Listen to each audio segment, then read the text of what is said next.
So there are countless people who have done really, really well as podcasters, really, really well on YouTube or social media. It's not because they went to the podcast or they went to YouTube or they went to social media. It's because they treated it like a full-time job. Podcast Growth Nation, welcome back to another episode of Podcast Growth University, where we talk all things podcasting all the time. I hope you enjoyed the latest episode number 67. One big reason you're not getting clients. Again, if we started the podcast with the goal of making money, clients is going to be one of the easier / highest return on investment ways to make money. So that's what we talked about in the previous episode. Today, for episode number 68, 5 of the biggest lessons from guesting on over 700 other podcasts. So if you are listening to this, I may have been on your show and you may have come across this show when you were researching me, or maybe we talked about it after, or whatever it may be. So I just want to start by saying I'm not calling anybody out with these 5 lessons. And I don't mean any of them negatively, but my goal is to help you succeed when it comes to your podcast. And if you were going through this and you checked off, oh, I'm making 4 out of these 5 mistakes, maybe it's an opportunity for growth, and maybe some of the pivots and some of the shifts will help bring you more success, help you stay podcasting for longer, which I do believe will lead to more success. So these are in no particular, it's a tough word, order. I just went through, and as I experienced being on other shows and I experienced the follow-up process and all that goes with it, I just tend to jot down notes and then say, okay, well, maybe eventually I'll do an episode on that stuff. So starting with number 1, we did a whole episode on this at some point, but I feel like just reiterating the point would be valuable. There are many podcasters who are trying to get their guests to help them grow their show. And all I mean by that is I unsubscribed from someone's email list today. They had me on their show as a guest, and now they're sending me emails about the other guests or about their offerings or their courses or whatever it may be. Now, I'm not saying that's a bad move. I unsubscribe just because I try to keep my inbox relatively clean, and what that person is offering just isn't in alignment with something that I'd be interested in purchasing. The truth is, I'm not that person's ideal client. So there's a thought right there. The odds, now, can you have guests on your podcast that are also potential clients? Absolutely. But unless that's your approach from the beginning, you're probably wasting a lot of time by saying, okay, after I have a guest on, I'm going to send a message to them and I'm going to have them give me a review. Hey, thank you so much for coming on. Could you please leave a review? Here's the problem. If I leave a review, it's going to be from a place of as a guest, not as a listener. And it doesn't really help us in the long term. Now, if you have 100 guests on a year and every single one leaves a review, yes, that will boost your credibility. But remember, as of October 2023, of the time of this recording, getting people to leave reviews does not help the algorithm. So it's not like that's going to help the algorithm. It will help with social proof for sure, but it's not really a sustainable system because you're not getting reviews from the people that actually are listening to the podcast, then reviewing it. That's one thing I see very often. And then the email list thing is another one. Just because you have a guest who comes on your podcast doesn't mean you should be emailing them, especially since there are legalities around emailing people who do not give you consent to email. Now, again, do I care to that level? No, absolutely not. We were probably doing stuff like that in the beginning, trying to figure it out. But all I mean is, for the one big point on this one, that's not a sustainable system, and that's not going to be a sustainable way to grow your podcast. You're not going to grow your podcast by getting your guests to listen to it. It's going to have to be many other ways. That's not going to be the one. So number 1, I've seen a lot of podcasters who are trying to get their shows to grow by leveraging their guests more than anything else. It probably seems like a valuable shortcut. In the long run, I'm willing to bet it will not work. just because you're not building a community. You're not doing the necessary steps to actually get reviews for your show. So that's number one. Number two, and this is a big one, and this goes back to another recent episode where when I start coaching someone, I say, how much time, energy, effort, and focus are you willing to put in? The number two thing is many people want 100% of the results with 20% of the effort. I remember I had a client a couple of years ago, and he said, I'm just frustrated. My podcast isn't at 10,000 downloads per month yet. And I remember thinking to myself, you're not doing enough to get the podcast to 10,000 downloads a month. This isn't necessarily that you're not a good podcaster. It's not necessarily the fact that you don't have great guests. It's not necessarily the fact that your show isn't good, but maybe you're not doing enough of the social media. Maybe you don't have a Facebook group, so that's not working the way it could. You're not going on as many other shows as you could. Your calls to action for your podcast aren't that great. When you go give a speech, you're not talking about the podcast. There's a million ways to increase the opportunity to get 10,000 downloads a month. But one of the simplest things is you kind of have to be able to put, or you have to be willing to put in 200% effort for 20% results for a long period of time, long before you ever get to that mark. And we never desired to get to 10,000 downloads a month. That was never really a thought. That wasn't really a goal. For us, we want to have the most successful podcast in the holistic self-improvement space, in self-improvement as a whole, really. So in order to get to 10,000, or in order to get to that goal, we're going to have to go through 10,000 downloads a month anyway, right? So there's a lot of people out there that they want 100% results with 20% effort. It's not set up that way. You might put in 100% effort and you're still only going to get 20% of the results for a long period of time. That is an important understanding. I don't know, maybe I could look it up, but I don't know how many podcasts get, well, let me do it. Let me see if I can do it live here. Stick with me. Let me see. I'm going to Google how many podcasts get 10,000 downloads per month. And hopefully it'll give me like a percentage would be nice. Let's see.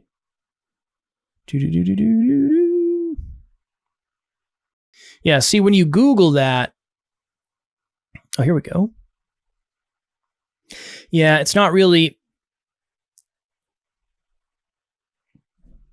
I don't know. A lot of the answers that come up when you Google that are around monetization, really. But I would be willing to bet that it is a very, very, very, very small number. We're talking, I don't know, 1% maybe? I don't know. It's a very, very, very small number. So here's the thing. Just because it's a goal you set does not mean it's a goal that you're going to reach with ease. 10,000 downloads per month is a lot. That's a lot, especially if, say, you're only dropping 4 episodes a month. That means each one's going to get 2,500. Now, obviously, people can go back and listen to other ones, but it's almost that. If you want 10,000 downloads a month, you have to be willing to put in 10,000 downloads a month worth of work, plus more.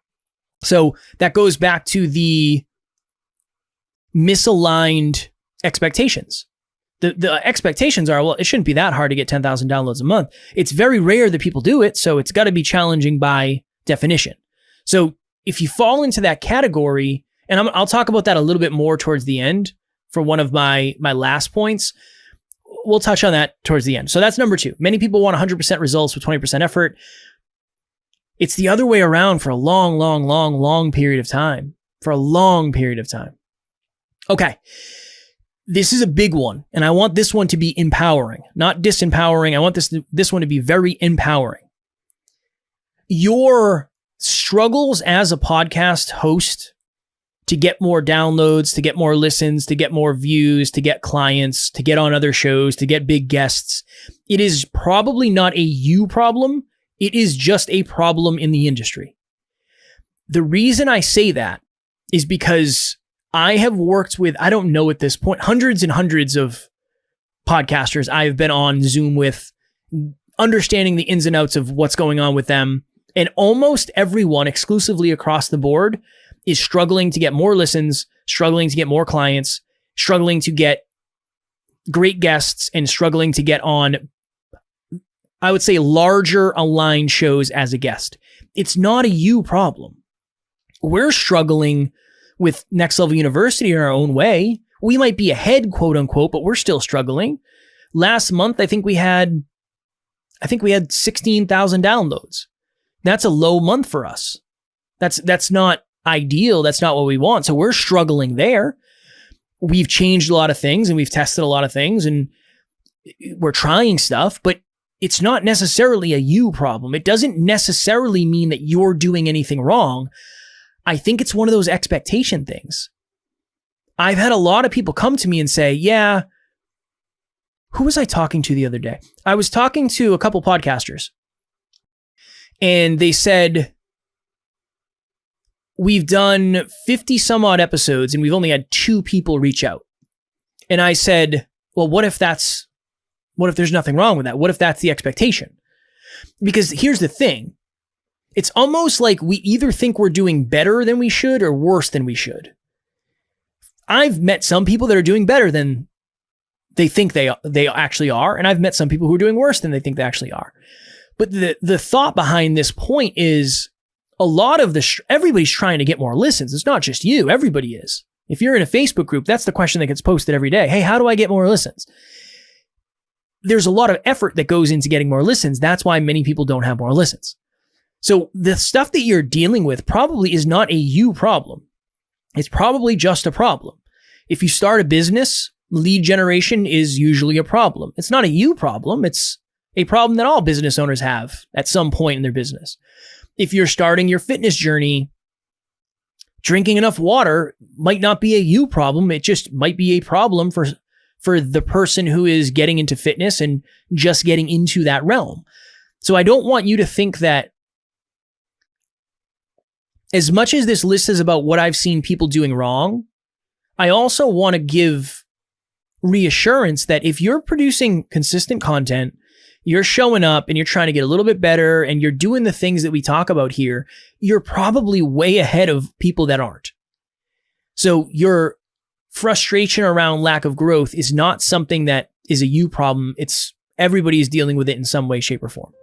I just wanted to take a quick second and give a shout out and a huge thank you to Next Level Podcasting Solutions, Kevin and his team. They have been incredible to work with, very flexible, on the spot with any questions that I have or any concerns that I have. When I first started out my podcast, I was doing everything on my own. I have no editing background. I have no podcasting background. I knew nothing about it. And so I was bootstrapping all of this myself while I was still trying to take on my role as a full-time mom. And once I met up with Kevin and we had these discussions and I got on board with adding an editing team, oh my goodness, it just lifted this weight off of me. It lifted my time that I was spending doing my editing. And in the beginning, full transparency, when I was editing just my individual recordings, it was a little more manageable, not super manageable. And then when I started doing my interviews for the podcast, it was hours upon hours of me doing the editing that didn't include any of the promotional material that I am now getting from Kevin and his team. It wouldn't have been sustainable. I would not have been able to keep up with that. So I recommend Kevin and his team. They have done wonderful work in helping me grow my podcast. I have really enjoyed working with the editing team, and it definitely feels like more of a team environment versus me hiring them to do a specific job. I mean, we all work collaboratively on the projects that I have, and I have these crazy ideas sometimes, and they come up with a solution to fit my needs. I can't recommend them enough. I really enjoyed working with them. Kevin and the Next Level Podcasting Solutions, thank you so much for the work that you have done in the past and are continuing to do for me. I'm growing this community and growing this platform with a beautiful team that is working for me and with me to see my vision and help that come to life. So thank you again so much. I really appreciate you guys. All right. Number 1, 2, 3, 4. Number 4. This is this is a big one. And we are as guilty of this as anybody, but I do think we pivot pretty quickly when we realize it. Many podcasters are running a system of set it and forget it. So they do their artwork once in the beginning. They do their intro and outro once in the beginning. They do their trailer once in the beginning. They have the same microphone, the same camera, the same backdrop. Nothing ever gets improved on. And if you have a show that's going to be around for 50, 60, 100, 200 episodes, you're going to have a lot of opportunity to improve. You can always redo an intro, redo an outro, redo a trailer, redo artwork. You can always do that stuff. I would suggest that because as a podcaster, you're going to get better. If we still had our intro from the very first ever few episodes, I don't even think I had one in the beginning. In the very beginning, 1,500 episodes ago, I didn't even have one. So we've changed the intro many times. We're actually on the verge. We have to change it again. We just changed our artwork. It hasn't gone public yet, but we just changed the artwork. The artwork for Podcast Growth U is going to get changed in the very near future. So don't be afraid to change stuff. If you look at the evolution of a business or a brand, almost everyone changes their logo and they change their tagline. That happens very often. So you wouldn't be reckless to do that. I think that's an important thing. So don't fall guilty of setting and forgetting it and just having the same stuff and not improving and then wondering why you're not getting the success you want. That's a big one I've seen. And this one here is probably my favorite. I would say this is probably the number one thing I've learned from guesting on over 700 podcasts. Podcasting is a long-term machine, not a short-term mechanism. What do I mean by that? A podcast is not going to be the thing that gets you next level results unless you treat it as important of a platform as it actually is. So there are countless people who have done really, really well as podcasters, really, really well on YouTube or social media. It's not because they went to the podcast or they went to YouTube or they went to social media. It's because they treated it like a full-time job. It's a long-term machine, not a short-term mechanism of, oh, I started a podcast, that's going to be the thing. Oh, I started a YouTube, that's going to be the thing. Oh, no, I started an Instagram or a TikTok or whatever, that's going to be the thing. Now, can you get extra reach on certain platforms? Yes, 100%. But if you're thinking to yourself, I want to get more clients, the easiest way, the best mechanism for me to do that is podcasting. Yeah, if you want to do it long enough, sure, there's a lot of opportunity there, a lot of opportunity. But it's a long-term machine. It's something that you have to keep pouring into. So it's almost like, yeah, you might be able to get the same result if you started a YouTube channel though. Or you might be able to get the same result if you started a Instagram page or a TikTok page or a Facebook page or a LinkedIn page or whatever, a Twitter, and you put the same amount of energy in, you might be able to do something similar. Just because it's the podcast does not mean it's the thing that's going to lead you to success. Now, I'm not saying that to disempower you. The reason I'm saying that is it's just, I know it got to be the sexy thing to do, and a lot of people are successful at podcasting, but it doesn't mean that it's the thing that's going to launch you to where you want to get to with minimal effort. So you can tell, I think the big thing that I've taken away is a lot of people are putting in minimal effort and expecting maximum results. And it's not just podcasting. I think it's everything. We wonder why we're not in as good a shape as we used to be. And it's because as we get older, you can't put in less effort and get more results. I know I can. I'm 34 now. Things aren't like they were when I was 21. When I was 21, it seemed easy, but I didn't know. I didn't know. I think the podcast space is like that. Maybe if you were one of the first 5 podcasts ever, maybe you would be 21-year-old you, and you could wake up and have pizza and drink and go to the gym and still be in very good shape. But the podcast landscape and social media landscape, all of that has changed. It's different than it used to be. And now it really is, if you're going to take it seriously, you can do a lot of really good things and you can turn this into something amazing. If you're just doing it because someone said, hey, podcasting is an easy way for you to do blank, blank, blank, that probably isn't going to be it for you, unfortunately. Unfortunately. I'm trying to think if there's anything else off the top of my head I'd like to touch on. Again, I don't like to make these too long because I want you to just be able to hammer the episode and be on with your day. I would say those are probably the big ones.